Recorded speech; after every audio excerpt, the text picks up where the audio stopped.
بسم اللہ الرحمن الرحیم۔ قرآن پڑھنے والوں سے اللہ پاک کا معاملہ۔ حافظ المزی نے تہذیب الکمال میں، امام ابن جوزی نے صفۃ الصفا میں اور امام ابن شاہین نے تعبیر الرؤیا سے متعلق اپنی کتاب الاشارات فی العلم عبارات میں امام حمزہ جو کہ سبع قرات کے بہت جانے پہچانے امام ہیں، ان کا خواب نقل کیا ہے۔ خلف ابن ہشام البصار رحمہ اللہ علیہ اس خواب کے راوی ہیں، جو امام حمزہ رحمہ اللہ کے شاگرد سلیم رحمہ اللہ کے 2 شاگردوں میں سے پہلے راوی ہیں۔ امام خلف بیان کرتے ہیں کہ ایک مرتبہ شیخ سلیم امام حمزہ کے پاس گئے تو وہ اپنے گالوں کو رگڑ رگڑ کر رو رہے تھے۔ مجھے تعجب ہوا، میں نے چاہا ان کو روکنا چاہا، حفاظت میں لینا چاہا تو شیخ حمزہ کہنے لگے تم مجھے کس سے بچاؤ گے؟ پھر حمزہ فرمانے لگے میں نے خواب میں دیکھا کہ بہت تند و تیز ہوا چل رہی ہے جسے قیامت کا سماع ہو، اور قرۂ کرام کے بلائے جا رہے ہیں، ان میں ایک میں بھی ہوں۔ پھر میں نے ایک پکارنے والے کو پکارتے سنا جو بہت ہی خوبصورت انداز میں پکار رہا تھا۔ مجھ تک رسائی حاصل نہیں کر سکتا سوائے اس کے جو قرآن جانتا ہے، جس نے اپنی زندگی کو قرآن کے مطابق گزارا۔ مجھے تذبذب ہوا اور میں پیچھے ہٹنے لگا۔ اسی وقت میں نے پکارنے والے کی ایک اور پکار کو سنا، وہ میرا نام پکار رہا ہے، حمزہ کہاں ہے؟ میں نے کہا لبیک۔ اسی وقت ایک فرشتے نے مجھے اشارہ کیا اور کہا کہو لبیک اللہم لبیک، تو میں نے ایسا ہی کہا۔ پھر مجھے ایک گھر میں داخل کیا گیا جہاں بہت سارے قراء کی تلاوت کی آوازیں گونج رہی تھیں۔ میں رکا اور دوڑنا شروع کر دیا۔ میں پریشان تھا کہ میں کہاں ہوں۔ میں نے پھر پکارنے والے کی آواز کو سنا، آج کے دن ڈرو نہیں، اوپر چڑھو اور تلاوت شروع کرو۔ میں نے پلٹ کر دیکھا تو میں ایک ممبر پر کھڑا تھا جو سفید موتیوں سے بنا تھا۔ اس کے ایک طرف پیلے یاقوت تھے اور ایک طرف سبز زبرجدہ تھے، جنت کے پتھر تھے۔ مجھے پکارنے والے نے کہا چڑھو اور تلاوت کرو۔ اس بار میں چڑھا، پھر کہا گیا سورۃ الانعام کی تلاوت شروع کرو۔ میں نے تلاوت شروع کی، یہ جانے بغیر کہ مجھے پکار کون رہا ہے، یہاں تک کہ میں نے 60 آیات کی تلاوت کر لی۔ جب میں نے 60 آیات پڑھ لی اور اگلی آیت شروع کی وَهُوَ الْقَاهِرُ فَوْقَ عِبَادِهِ، سورۃ الانعام کی جو 61 آیت ہے، تو پکارنے والے نے مجھے پکارا کیا میں اپنے بندوں پر غالب نہیں ہوں؟ میں نے امام حمزہ کہا کیوں نہیں؟ اس وقت مجھے معلوم ہوا کہ پکارنے والے اللہ رب العزت تھے۔ اللہ رب العزت نے فرمایا تم نے سچ کہا، پڑھو۔ میں نے پھر تلاوت شروع کی یہاں تک کہ پوری سورۃ الانعام پڑھ ڈالی۔ اللہ رب العزت نے فرمایا اور پڑھو۔ پھر میں نے سورۃ الاعراف شروع کی یہاں تک کہ اسے بھی مکمل کر ڈالا۔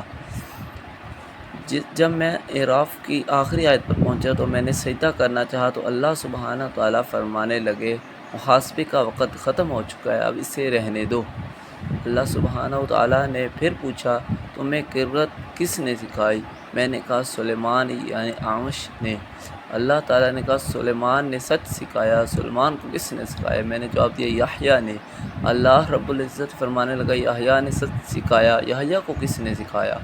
میں نے جواب دیا ابو عبد الرحمن السلمی نے۔ اللہ جل شانہ فرمانے لگے ابو عبد الرحمن نے سچ سکھایا، اس کو کس نے سکھایا؟ میں نے جواب دیا آپ کے پیغمبر کے چچا کے بیٹے نے، علی ابن طالب رضی اللہ عنہ نے۔ تو اللہ رب العزت پوچھنے لگے علی کو کس نے سکھایا؟ میں نے جواب دیا آپ کے پیغمبر صلی اللہ علیہ وآلہ وسلم نے۔ اللہ سبحانہ و تعالیٰ کہنے لگے میرے نبی کو کس نے سکھایا؟ میں نے کہا جبرائیل علیہ السلام نے۔ اللہ عز و جل فرمانے لگے جبرائیل کو کس نے سکھایا؟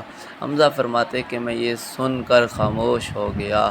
اللہ سبحانہ و تعالیٰ فرمانے لگے کہو حمزہ آپ نے۔ حمزہ کہنے لگے میں جرأت نہ کر سکا کہ اللہ کے سامنے کھڑے ہو کر کہوں کہ آپ نے سکھایا۔ اللہ رب العزت پھر فرمانے لگے کہو حمزہ انتم آپ نے۔ میں نے کہا انتم آپ نے۔ اللہ سبحانہ و تعالیٰ فرمانے لگے تم نے سچ کہا۔ پھر اللہ رب العزت فرمانے لگے قرآن کے حقوق میں سے یہ حق ہے کہ میں اہل قرآن کو عزت دوں، خصوصاً ان لوگوں کو جنہوں نے اپنی زندگی کو قرآن کے مطابق ڈالا۔ اے حمزہ قرآن میرا کلام ہے اور اہل قرآن مجھ سے زیادہ کوئی محبت نہیں کرتا۔ اے حمزہ میرے قریب آؤ۔ میں اتنا قریب چلا گیا، پھر اللہ تعالیٰ نے اپنا ہاتھ خوشبو میں ڈالا جس کا نام الغالیہ تھا، مجھے وہ خوشبو لگائی۔ پھر اللہ رب العزت فرمانے لگے میں نے صرف تمہارے ساتھ نہیں کیا بلکہ تم سے پہلے آنے والے اور تم سے بعد آنے والے قرآن کے ساتھ بھی یہی کچھ کیا، اور جو بھی قرآن پڑھے گا اس کے لیے ایسا ہی ہوگا جیسے تمہارے ساتھ ہوا۔ اپنے دوستوں کو، اپنے قریب لوگوں کو خبر دو کہ اللہ کیسے قرآن والوں کی عزت دیتا ہے اور ان سے کیسے محبت کرتا ہے۔ یقیناً وہ برگزیدہ اور چنے ہوئے لوگ ہیں۔ اے حمزہ، میری عزت و جلال کی قسم کہ میں ان کو عذاب نہ دوں گا۔ اس زبان کو جہنم کی آگ نہیں چھوئے گی، جس زبان نے قرآن کی تلاوت کی ہوگی۔ اس دل کو جہنم کی آگ نہیں چھوئے گی جس دل نے قرآن سے تقوی اختیار کیا ہوگا۔ نہ ان کانوں کو آگ چھوئے گی جن کانوں سے اس قرآن کو سنا ہوگا، اور نہ ہی ان آنکھوں کو جہنم کی آگ چھوئے گی جن آنکھوں نے اس قرآن کو دیکھا ہوگا۔ حمزہ کہتے ہیں کہ پھر میں نے کہا سبحانک سبحانک ربی، پاک ہے میرا رب، پاک ہے۔ پھر اللہ سبحانہ و تعالی نے کہا اے حمزہ کہ جو قرآن کو دیکھ کر پڑھتے ہیں ان کو بھی اجر ملے گا، سب کو اجر دیا جائے گا، چاہے دیکھ کر پڑھیں چاہے زبانی۔ جب وہ قیامت کے دن میرے پاس آئیں گے ان کے ہر آیت کے بدلے میں درجے بلند ہوتے جائیں گے۔ اس کے بعد امام حمزہ رحمہ اللہ علیہ امام سلیم کی طرف متوجہ ہوئے اور کہنے لگے اب تم ہی بتاؤ میں اپنے گال کیوں زمین کو کیوں نہ رگڑوں، کیوں نہ رہوں۔ اللہ ہمیں بھی قرآن سے محبت کرنے کی توفیق دے اور ہم سے بھی آخرت میں ایسا معاملہ کرے، آمین۔ ویڈیو اچھی لگی تو چینل کو لازمی سبسکرائب کر لیں تاکہ مزید ایسی اچھی اور معلوماتی ویڈیو آپ تک بر وقت پہنچتی رہیں۔ شکریہ، جزاکم اللہ احسن الجزا۔